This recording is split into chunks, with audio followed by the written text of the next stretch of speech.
के गरेर कुकुम्बर हैन आज के बनाउँदैछ हामी हामीले आज गिलो चटपट हो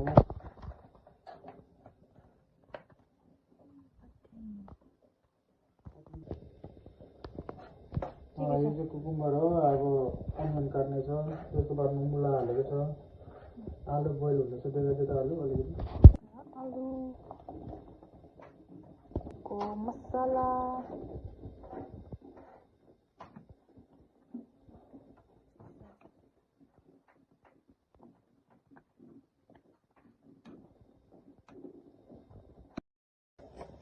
यो चाहिँ हो चटपटेको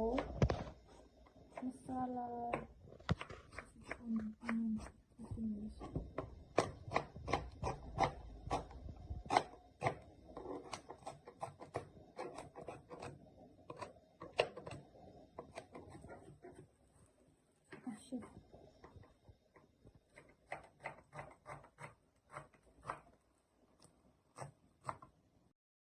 यो चाहिँ हाम्रो घरको फ्रेस धनिया एकदम मजा म्याच गरिसक्यो होइन यहाँ छ त्यसको लागि अनियनहरू चप गरेको यहाँ छ वाइवाईहरू मटरहरू यो चाहिँ ग्रेभीको लागि है सस त ग्रेभी बनाउनु लागि त्यही त हो होइन गिलो चटपटे लु ल अब बहिनीले मुस्नेवाला छ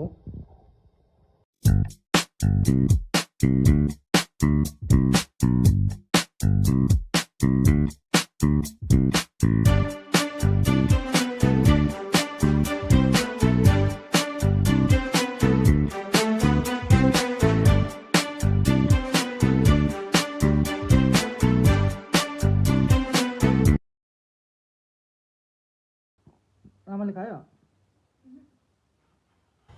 लु है के को चटपटेहरू पनि गिलो चटपटे रेडी भएको छ खाने भए चाहिँ मेरो घरमा आउनु ल लु सकेको हो यति नै हो।